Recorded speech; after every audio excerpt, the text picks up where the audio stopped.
Hello there, welcome, John here. Today we're going to be taking a look at some more SPYSPHERES MS exclusive functions that you can be using in your program. Today we're going to be looking at some of the item functions, which is a little expressive way to use to diversify your strategy. So we are just going to dive right on in. We're going to have to take a look first at check have item 0 me. So this is respondent to the ID of the item, and this is checking to see if it's me, the other person, or no one. So in this case, this block will check to see if if me, have item 0, which if you go to your game manual, the game manual will tell you what items are what IDs, which is very useful. So back to this though. If you have that item, or if your opponent has that item, if no one has it, so on and so forth. If that person has that item, then this will be true. Otherwise, it'll be false. It will even be true if you have already used the item. So for example, if you have a mirror and you've used it, it will still be true even though you don't technically have the mirror anymore. So this is very good to check and see if your opponent has already gotten to an item or not.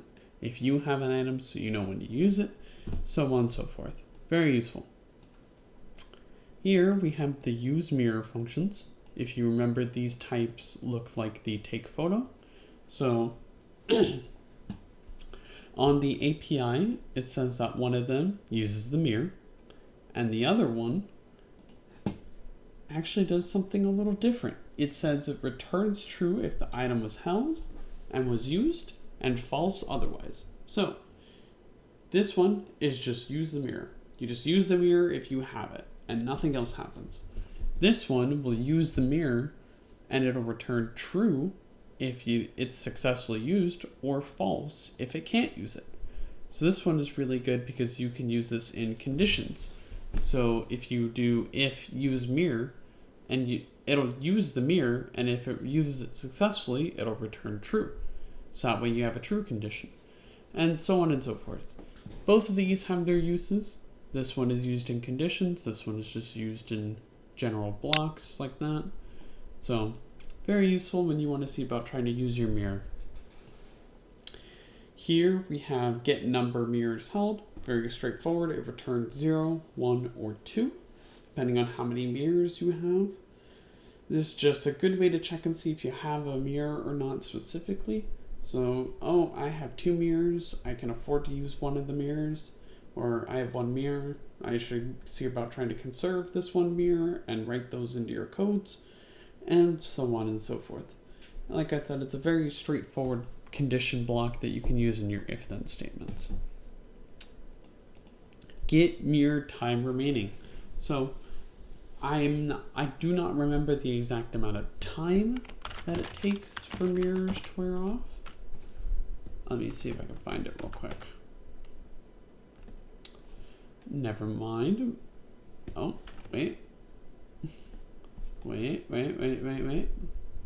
There we go. You have 24 seconds. So the mirror will be up for 24 seconds. This function will allow you to see how much time is left on your mirror. So say you use it for 4 seconds, this will return 20 seconds left.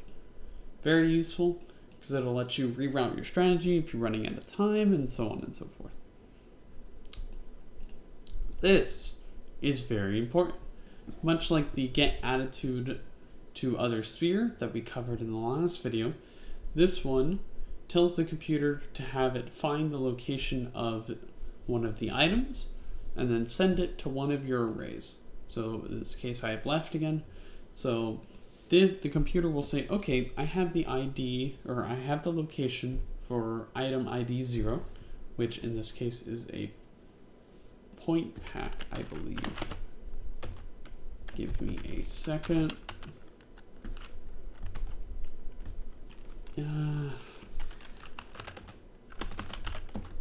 It should be an item pack.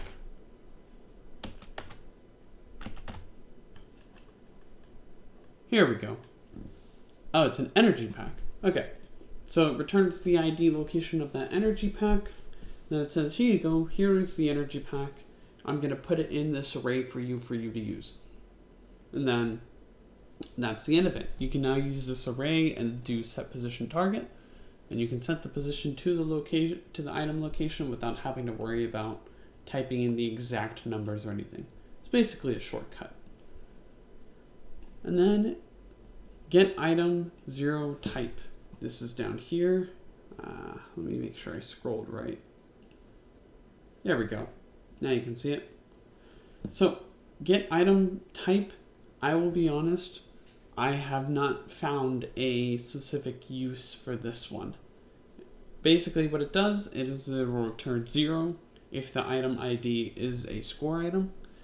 It'll return 1 if it's an energy item, and it'll return 2 if it's a mirror item. I guess it's good knowledge for the computer to know. Other than that, I don't see any type of uses for it, but brownie points to you if you manage to find a good way to use this. So that about covers the item portions. Just a quick run through. This will check to see if you, the opponent, or no one has a certain type of item, and it'll return true if they do have it. This just uses the mirror. This uses the mirror and returns if it successfully uses the mirror. This will return how many mirrors that you have left. This will return how much mirror time you have left. This will let the computer do the work for you and put the location into your arrays of the item of your choosing. And this just returns the type of the item. And with that, that covers all of the items portions. If you have any questions, feel free to reach out and email us. And with that, I wish you the best of luck on your work. Ciao.